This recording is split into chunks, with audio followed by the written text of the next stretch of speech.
جی welcome back خواتین و حضرات، آپ کا پروگرام صبح ہدایت اور ہم آپ کی خدمت میں حاضر ہیں روزانہ کی طرح۔ اب ہمارے سیگمنٹ کا ٹائم ہوا ہے عالمی جائزہ سیگمنٹ کا، اور اس کے لیے ہم چلتے ہیں علی بھائی کی طرف۔ تھینک یو ناظرین، اس سے قبل کہ ہم عالمی جائزے کا اپنے سیگمنٹ کا آغاز کریں، آپ کو نماز کی ٹائمنگ جو ہے وہ اپڈیٹ کروا دیتے ہیں۔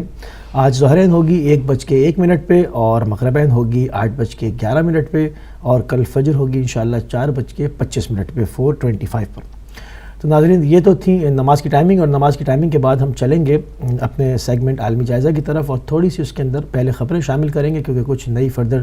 اپڈیٹس ہیں کہ سعودی عرب کو پاکستان کا ٹکا سا جواب، اور جیسے ہی سعودی عرب کو پاکستان کا ٹکا سا جواب ملا ہے، ٹارگٹ کلنگ ناظرین دوبارہ جو ہے وہ شروع ہو گئی ہے، اور کراچی میں امام بارگاہ قبہ سکینہ کے ٹرسٹی اور ڈپٹی ڈائریکٹر KDA جناب اشرف عباس شہید ہو گئے، اور ان کی بیٹی زخمی ہو گئی۔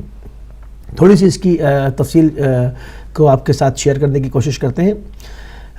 عزیز آباد، کراچی کے علاقے عزیز آباد میں گاڑی پر فائرنگ سے عزیز آباد سے متصل علاقے دستگیر میں واقع امام بارگاہ قبہ سکینہ کے ٹرسٹی اور ڈپٹی ڈائریکٹر KDA اشرف عباس صاحب شہید، جبکہ ان کی بیٹی زخمی ہو گئی۔ تفصیلات کے مطابق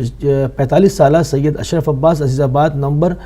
2 کے علاقے میں واقع رحمان کلینک میں اپنی اہلیہ کو لے کر آئے تھے، اور ان کی اہلیہ کلینک میں تھیں، اور وہ اپنی گاڑی میں اپنی بیٹی کے ساتھ بیٹھے ہوئے تھے کہ موٹر سائیکل پر نامعلوم دہشت گردوں نے ان کے اوپر فائرنگ کر دی، جس کے نتیجے میں وہ شہید ہو گئے، اور ان کی بیٹی جو ہیں وہ زخمی ہیں۔ تو ناظرین، جیسے ہی آپ نے دیکھا کہ کافی عرصے سے جو ہے وہ ٹارگٹ کلنگ رکی ہوئی تھی، اور یہ تمام جو ہے وہ معاملات تھوڑے سے بہتری کی طرف جا رہے تھے، مگر جیسے ہی پاکستان نے اپنے بیرونی جو آقا ہیں، اور جہاں سے جو کہ آ کر ہمارے سیاستدانوں کو باقاعدہ جو ہے وہ ریال دے جاتے ہیں، اور تمام چیزیں تو اب کی کوئی ڈھکی چھپی ہے ہی نہیں، کیونکہ میڈیا کا دور ہے۔ آپ نے دیکھا کہ جیسے ہی ان کی توقعات پہ پاکستان پورا نہیں اترا، اور پارلیمنٹ میں بحث ہوئی، ان کو جواب دیا انہوں نے، پھر جو ہے وہ پاکستان کو نامنی کی طرف ڈھکیلنا شروع کر دیا، اور یہ ٹارگٹ کلنگ کا آغاز جو ہے وہ کراچی میں ہو گیا۔ مزید کچھ فردر جو ہے وہ خبروں کو، مزید اپڈیٹ کو آپ کے ساتھ شامل کریں گے کہ روس کا نیا فیصلہ، ایران سے تیل کے بدلے مصنوعات جو ہے وہ دینے کا فیصلہ، روس کا S-300 میزائل سسٹم ایران کو دینے کا اعلان۔ یمن پر سعودی جارحیت 20ویں روز میں داخل ہو گئی ہے، اور کیوں حوثی، سوال پیدا یہ ہوتا ہے کہ کیوں حوثی جو ہے وہ سعودی حملے کا جواب فوجی طریقے سے نہیں دے رہے؟ تو اس کے اوپر جو ہے وہ ناظرین ابھی تھوڑا سا فوکس کریں گے کہ پرابلم کیا ہے، کیونکہ حوثیوں کے پاس اتنی طاقت تو ہے کہ وہ ان کے اوپر جو ہے وہ بمباری کر سکتے ہیں، فضائی حملے کا جواب فضائی حملے سے دے سکتے ہیں، مگر بہت ہی جو ہے وہ ایک زبردست ان کی جو اسٹریٹجی ہے وہ یہ سامنے آئی ہے کہ وہ اس حملے کا جواب جو ہے وہ چونکہ انہوں نے ایک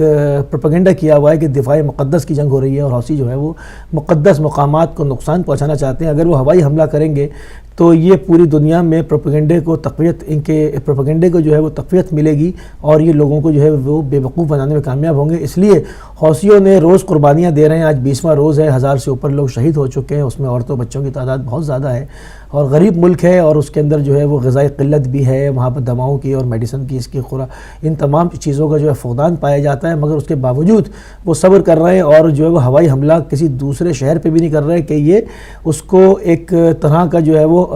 ہتھیار کے طور پر استعمال کریں گے، اور پوری دنیا میں پروپیگنڈا کو اسٹارٹ کر دیں گے کہ حوثیوں نے مقدس مقامات پہ حملہ کیا، اس لیے وہ ہوائی حملے سے اجتناب کر رہے ہیں۔ اور وہ اس اثنا میں، چونکہ انہوں نے ایک عرصے تک یمن کو جو ہے وہ اپنے ڈائریکٹ کنٹرول میں رکھنے کے لیے پہلے علی عبداللہ صالح کی حکومت کے ذریعے سے جو ہے وہ یمن پہ قبضہ کرنے کی کوشش، اس کو ڈائریکٹ ان کے کنٹرول میں ہی تھا، وہاں انہوں نے اپنا پٹھو جو ہے وہ علی عبداللہ صالح کی شکل میں ربر اسٹیمپ اس کو بٹھایا ہوا تھا، اور اس کے ذریعے سے یہ یمن کے سارے جو مالی وسائل ہیں اس کو ہڑپ کر رہے تھے، اور اس کو اپنے قابو میں رکھے ہوئے تھے، اور ایک پوری ملت کو جو ہے وہ پریشان اور سرگردہ انہوں نے رکھا ہوا تھا۔ مگر آپ نے دیکھا کہ وہاں پر احتجاج کا ایک نہ رکنے والا سلسلہ جاری ہوا، اس میں ہزاروں لاکھوں افراد سڑکوں پر روز نکل آتے تھے، شہادتیں ہوتی تھیں، یہ کافی عرصے سے یہ معاملات چل رہے تھے۔ تو پھر علی عبداللہ صالح کی حکومت سرنگوں ہوئی، اور منصور ہادی نے اس کی جنگا لی، اور منصور ہادی جو کہ بہت ہی زیادہ جو ہے وہ نااہل ثابت ہوئے، وہ تمام چیزوں کو، تمام دھڑوں کو لے کر چلنے میں مکمل طور پہ جو وہ ناکام ہو گئے، تو ان سے بھی جو ہے وہ حکومت جاتی رہی، اور وہ جا کے سعودیہ میں جو ہے وہ پناہ لے کے وہاں پر بیٹھ گئے، وہاں سے جو ہے وہ یہ سارا کھیل جو ہے وہ رچا رہے ہیں سعودیوں کے ساتھ۔ تو یہ تمام چیزیں ہیں چونکہ یمن ایک عرصے سے جو ہے وہ ناامنی کا شکار ہے، اور یہ تمام چیزیں جو کہ اب میڈیا پہ سب کے سامنے ہیں، تمام تفصیلات جو کہ لوگ اس کو پڑھتے ہیں، سنتے ہیں، پورا میڈیا دیکھتے ہیں، اس میں ہر طرح کی تجزیہ اور تحلیل سنتے ہیں۔ تو یمنیوں کی جو اسٹریٹجی کے اوپر ہم گفتگو کر رہے ہیں، تو انہوں نے ہوائی حملے کو جو ہے وہ بالکل اس کے آپشن کو مسترد کر کے فوکس کیا کہ وہ اپنی اینٹی ایئرکرافٹ گنوں کے ذریعے سے جو کہ ہوائی حملہ سعودیہ کا ہوتا ہے اس کو ناکام بناتے ہیں، جتنا ہو سکتا ہے ان کے جہازوں کے اوپر فائرنگ کرتے ہیں اور ان کو وہاں سے بھاگنے پر مجبور کر دیتے ہیں۔ تو انہوں نے ابھی تک اسٹریٹجی یہ کی ہوئی ہے، مگر ان کا جو اصل جو ان کی پالیسی ہے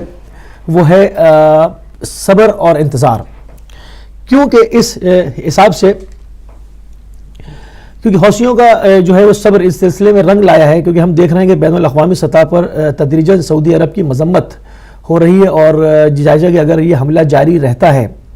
اور حکومتی علاقائی عالمی سطح پر مذمتوں کا سلسلہ چل نکلتا ہے تو وسیع پیمانے پر فوجی مقابلہ کرنے کے حالات جو ہے وہ پیدا ہو جائیں گے، اور حوثی بھی یہی انتظار کر رہے ہیں کہ کاش سعودی زمینی حملہ کر دے، کیونکہ ان کی ایئر کنڈیشن میں بیٹھنے والی فوج پھر وہ دیکھے گی کہ مرد میدان کون ہے، اور زمینی حملے کے اندر حوثی بتائیں گے کہ جو ہے وہ فوج ہوتی کیا ہے اور مقابلہ کس طرح سے کیا جاتا ہے۔ تو یہ ہم اس سے پہلے بھی جو ہے وہ اپنے ساتھ کچھ اور مبصرین کو اس کے اوپر لے چکے ہیں، جو کہ آپ سے کہہ چکے ہیں۔ اس پہ ظفر ہلالی صاحب نے بھی اس دن دو ٹوک الفاظ میں کہا کہ حوثی دعائیں مانگ رہے ہیں، حوثی انتظار کر رہے ہیں کہ کاش یہ کرائے کی فوج، ایئر کنڈیشن میں بیٹھنے والی فوج اور یہ لوگوں کو کرائے پر جمع کرنے والی فوج یہ لے کر تو آئے ذرا، تاکہ پھر وہ بتائیں گے زمینی لڑائی ہوتی کیوں ہے۔ کیونکہ خدا نے خود اس کے اوپر قرآن میں ارشاد ہے کہ ہم نے آسمان سے لوہے کو نازل کیا، جو کہ کافروں کے اوپر اور ان منافقین کے اوپر دردناک عذاب کی صورت میں جو ہے کہ وہ جاتا ہے۔ تو پھر یہ دیکھیں گے کہ وہ آسمان سے جو لوہا اترا ہے وہ کیا ہوتا ہے، کیونکہ مرد میدان جو ہوتے ہیں، مرد شجاع، وہ بتائیں گے کہ زمینی فوج اور زمینی حملہ کیا ہوتا ہے۔ مگر سعودی اس وقت جو ہے وہ اپنے غرور کے عالم میں، اپنے مغرور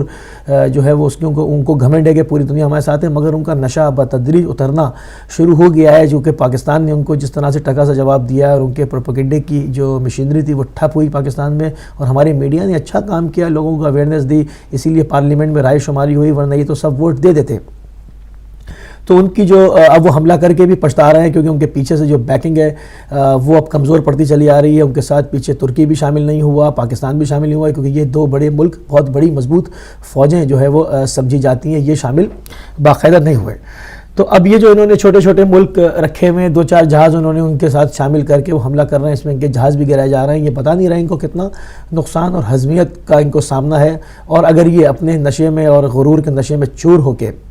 اور دوبارہ زمینی حملہ یہ اگر کر دیتے ہیں تو وہ ان کے لیے بہت مصیبت کا سبب بن جائے گا، کیونکہ ان کی فوج کرائے کی فوج ہے، لڑنے والی فوج نہیں ہے۔ جس کو یہ کرائے پر لانا چاہتے تھے مزید، وہ ان کو جو ہے وہ میسر نہیں ہوئی ہے۔ بہرحال یہ بھی آنے والے وقتوں میں جو ہے وہ حالات جو ہے وہ آپ کو اس چیز کا باقاعدہ ادراک کرا دیں گے اور یہ دکھائیں گے، کیونکہ یہ چیز اب چھپے گی نہیں کہ انہوں نے جو جاریت کی تھی ان کو اس کی کیا قیمت چکانی پڑتی ہے، کتنی منہ کی کھانی پڑتی ہے۔ تو یہ تو تمام چیزیں ہیں جو کہ آپ کے سامنے ابھی آتی رہیں گی۔ ہم نے ایک اور ویڈیو کا بندوبست کیا ہے جو کہ ایک چھوٹا سا کلپ ہے، جس کو ہم ابھی آپ کی خدمت میں چلائیں گے۔ اس میں دکھایا گیا ہے کہ جس میں ملک عبداللہ نے جو کہ آل سعود کے تمام جو کہ ابھی تک بادشاہ گزرے ہیں، جو مرحومین ہیں، ان کے اوپر جو ہے ان کی مغفرت کی دعا کی، اور اس میں مغفرت میں دعا کرتے کرتے یہودیوں کے لیے دعا کر گئے، اور اس کے اوپر کہتے ہیں کہ اللہ جو ہے وہ خدا ان کے اوپر رحم نازل کرے یہود کے اوپر، کیونکہ اب تمام چونکہ ہم تو 100 سال سے اس چیز کے اوپر گفتگو کر رہے ہیں، 100 سال سے اس کے اوپر ہماری قوم جو ہے اس کا موقف ایک ہی ہے کہ وہ ان کو جو ہے وہ خادمین حرمین شریفین ماننے کو تسلیم نہیں کرتے، وہ نہیں سمجھتے، ہم نہیں سمجھتے کہ یہ خادمین حرمین شریفین اور یہ حرموں کا تقدس کے لیے یہ اہل لوگ ہیں، ہم نہیں سمجھتے، کیونکہ ان کے ذریعے سے ابھی تک تمام مقامات مقدسہ جو ہے اس کی حرمت پامال ہوئی ہے، اور تمام ایسے مقدسات جو ہیں بالجملہ جنت البقیع اس کو انہوں نے پامال کیا ہے، اس کے قبے گرائے ہیں، اور وہاں پر جو ہے وہ بہت زیادہ ان مقامات کی بھی حرمتی ہوئی ہے۔ ایون یہ کہ نبی کریم صلی اللہ علیہ وآلہ وسلم کا جو کہ جائے پیدائش تھی، ایک تاریخی ورثہ مسلمانوں کا محفوظ تھا، اس کو انہوں نے منہدم کر کے وہاں پر ایک لائبریری جو ہے وہ کھول دی۔ تو یہ صرف جو ہے وہ مکے اور مدینے کے جو بڑے دو مقامات ہیں ان کو یہ کچھ نہیں کر سکے، مگر یہ خاندان جو ہے وہ نااہل ہے، اور اس کو جو ہے سمجھتے ہیں کہ یہ ان کی شاخیں جو ہیں وہ یہود سے جا کے ملتی ہیں، جو کہ اب یہ ڈھکی چھپی نہیں رہ گئی، کیونکہ میڈیا کا جیسے کہ دور ہے اور اس سے سبھی استفادہ حاصل کر رہے ہیں۔ اگر دشمن بھی استفادہ حاصل کر رہا ہے تو حق اور سچائی پر گفتگو کرنے والے، رازگوئی کی بات کرنے والے، سچ کو سچ کہنے والے بھی اس سے جو ہے وہ استفادہ حاصل کر رہے ہیں۔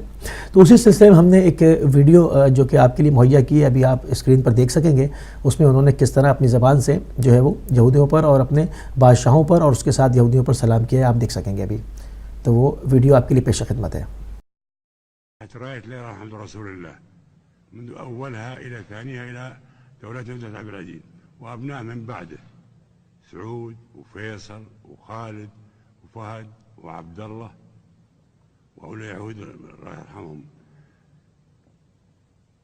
سلطان ونايف۔ تو ناظرین دیکھا کہ امید ہے کہ آپ کو پسند آئی ہوگی، کیونکہ اس میں حقائق جو ہے وہ بہت انہی کی زبان سے، کیونکہ دوسرا کہے تو یہ کہتے ہیں کہ جی آپ الزام لگا رہے ہیں، وہ تو خادمین ہیں، حریمین شریفین ہیں، آپ یہ کیا جو ہے وہ بات کر رہے ہیں۔ آپ دیکھیں اللہ نے کیا ان کو جو ہے وہ منصب عطا کیا ہے، مگر اب ویڈیو جو ہے وہ ان کی خود کی ہے اور وہ تمام چیزیں کہہ گئی کہ یہ کون لوگ ہیں، کس طرح ان کا قبضہ ہوا۔ اب یہ ہمارے ناظرین کے لیے چونکہ یہ انٹرنیٹ کی دنیا ہے، تمام چیزیں جو ہے وہ نیٹ کے اوپر مہیا ہیں، وہ جائیں جستجو کریں۔ یہ دعوت فکر دے رہی ہے کہ وہ دیکھیں اس خاندان کو، اس کی ہسٹری دیکھیں، ان بحری قزاقوں کو دیکھیں جو کہ حاجیوں کو لوٹ لیا کرتے تھے اور ان کو کہہ دیا کرتے تھے کہ اب تمہارا حج ہو گیا، یہاں سے واپس چلے جاؤ۔ ان کا سارا سامان مال و متاع لوٹ کے جو ہے وہ سمندر میں یہ بحری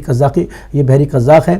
تو اب اس کی تفصیلات جو لوگ جاننا چاہتے ہیں، فیصلہ جو ہے وہ ہم نے ہمیشہ جو ہے وہ اپنے ناظرین پہ چھوڑتے ہیں اور ان کو دعوت فکر دیتے ہیں کہ وہ اس کی جستجو کریں، دیکھیں کہ یہ کون لوگ ہیں اور یہ کون آپ کے قبلے کے اوپر قابض بنے بیٹھے ہیں، تاکہ تمام دنیا جو ہے وہ اس چیز کو دیکھ لے اور ان کی جو ہے وہ زبانی جو جمع خرچی ہے اور جو پروپیگنڈے ہیں فضول قسم کے، اس میں آ کے اپنی جانوں سے اور اپنے مالوں سے ہاتھ گنوا نہ بیٹھیں۔ تو ناظرین یہ چھوٹی سی کاوش تھی جو کہ ہم نے اس کے اوپر گفتگو کی اور کچھ چیزیں آپ کے لیے لائے، اس کے ساتھ ہم اپنے سیگمنٹ عالمی جائزہ کو اختتام کی طرف لے کے جاتے ہیں اور چلیں گے سسٹر سحر کی طرف۔ جی بہت شکریہ علی بھائی، ہمیشہ کی طرح آپ نے بہت جو ہمیں باتیں بتائیں، تفصیل کے ساتھ حالات حاضرہ بتائے ہیں، اور جو آپ نے ویڈیو دکھائی ہے اس سے بہت سارے حقائق جو ہے وہ آپ نے عیاں کر دی ہیں۔ یہ وہ والی باتیں ہیں جو ہمیں عام طور پر سننے کو نہیں ملتی، میڈیا ہمیں نہیں بتاتا، لیکن ہم جب ہدایت آپ کے لیے، ہدایت ٹیلی ویژن جو ہے وہ کوشش کرتا ہے کہ آپ کو اندر کی باتیں جو کہ دانستہ چھپائی جا رہی ہوتی ہیں وہ آپ تک پہنچائی جائیں۔ ہمارا یہ سیگمنٹ عالمی جائزہ یہاں پر ختم ہوتا ہے۔ آج ہمارا موضوع ہوگا آپ لوگوں کے لیے غیبت، جو کہ ایک ایسی اخلاقی بیماری ہے جو معاشرے کو تباہ و برباد کر دیتی ہے، گھروں کو تباہ و برباد کر دیتی ہے، اور بظاہر سننے میں یا اس کو سوچنے میں یہ ایک معمولی بیماری جو ہے وہ محسوس ہوتی ہے، لیکن یہ ایک ایسی اخلاقی بیماری ہے جو تمام دوسری بیماریوں کی جڑ ہے، اور آپ کو تمام آپ کی جو شخصیت ہے اس کو مسمار کر دیتی ہے، اس کا امیج جو ہے وہ بالکل خراب کر دیتی ہے۔ ایک بظاہر ایسا معلوم ہوتا ہے کہ یہ کوئی اتنی بڑی بات نہیں ہوتی، لیکن غیبت وہ بیماری ہے، وہ برائی ہے، وہ عیب ہے جو باقی تمام خوبیوں پر حاوی ہو جاتا ہے اور آپ کی شخصیت کو بری طرح سے جو ہے وہ مجروح کر دیتا ہے۔ اس پر آج ہم بات کریں گے، غیبت پر بات کریں گے ہم اپنی بریک کے بعد، اور آپ کے ساتھ فون لائنز جو ہیں وہ بھی کھولیں گے اس وقت، اور ہم اس ٹاپک پر بات کریں گے۔ تو فی الحال ہمیں لینی ہوگی ایک چھوٹی سی بریک، بالکل چھوٹی سی بریک ہے، آپ کہیں مت جائیے گا، یہیں رہیے گا، اور ملتے ہیں آپ سے بریک کے بعد۔